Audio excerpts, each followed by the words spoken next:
12 years after the release of Man of Steel, we finally got the release of a brand new Superman movie, Superman 2025. And while I love that movie, it's really gotten me to think about everything that's led up to this movie as well as its cinematic universe, including canceled Superman movies like the infamous Nicolas Cage one. Originally, the movie was going to be called Superman Reborn, but Kevin Smith, who was one of the screenwriters, changed the name to Superman Lives. This was supposed to be a movie directed by Tim Burton, starring of course Nicolas Cage as Superman, the last son of Krypton. For years, the movie lived in infamy based on one picture. People thought this movie was gonna suck. However, thanks to the incredible documentary, The Death of Superman Lives, What Happened by John Schnepp, we actually get to see the final product of what the Superman suit would look like, and this is it. And honestly, it looks really good. The story was actually supposed to be inspired by the death of Superman, as well as the story about his return. The main villain was actually going to be Brainiac, supposedly played by Christopher Walken. If not, he was actually the #1 choice to play Brainiac, who actually not only teams up with Lex Luthor, and one of Tim Burton's great ideas, he was actually supposed to merge with Lex Luthor. The concept art was nuts. I expect no less from the creative mind, the genius of Tim Burton. I love the idea that while they have one body, they can switch heads, kind of like Voldemort and Sorcerer's Stone, which I wonder if Justice League Unlimited took inspiration from when Brainiac and Lex Luthor fused to become an omnipotent god. Because Superman Lives was being developed in the 90s and Justice League Unlimited came out in the 2000s. But the design is so beautiful. I love it.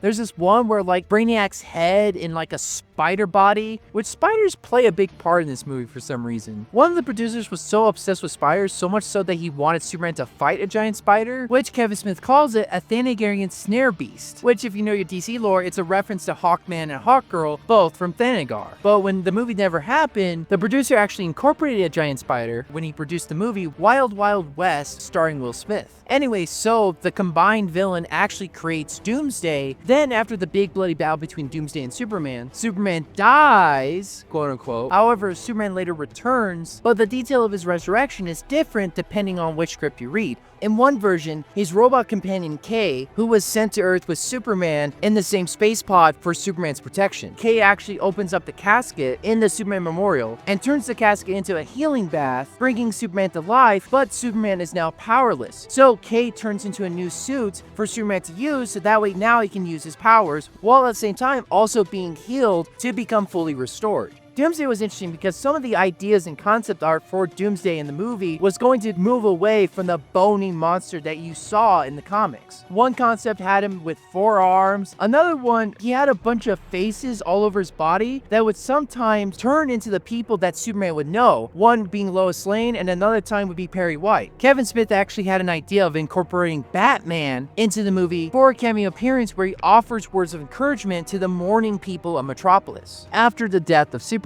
While most of the characters hadn't been cast with only actors in mind, like there was an idea for Lois Lane to be played by either Courtney Cox or Sandra Bullock, Jimmy Olsen was actually going to be played by Chris Rock, which was confirmed by Kevin Smith himself. Chris Rock came into work one day on Dogma and was like, guess who's playing Jimmy Olsen? And I was like, you? And he goes, why not me? I was like, I'm just asking. I was like, that's awesome. He's going, just got the call today. Honestly, from what I hear about the movie, especially after watching the documentary, some things sound really cool. The movie sounds like a very interesting science fiction, science fantasy epic. Things I was surprised and wish that we got in sooner, especially everything involving Brainiac. I want to see the more weirder side of Superman's mythos, something that I was really glad that the 2025 movie was doing. I mean, Brainiac was even going to have a whole zoo of various different beasts and creatures and animals. It was going to be awesome. I love that this movie was trying to embrace the weirder side of Superman. I think this would have been a really fun, interesting movie that really takes chances, and you get to see stuff that you would normally wouldn't get to see in other Superman movies. Yeah, it kind of got weird in Superman 3 with like computers, which not gonna lie, that was pretty fun. But because of financial concerns, creative differences, countless rewrites, overall the production was such a mess, it ended up getting canceled. What I think is kind of cool for Nicolas Cage is that eventually he got to become Superman by getting to voice him in Teen Titans Go the Movies, which, as someone who's not a fan of the show, I fucking love the movie. And surprisingly enough, Nicolas Cage's Superman was finally brought to life in The Flash 2023. And even though this was very shoehorned in and just out of place, it was still fun to see Nicolas Cage be Superman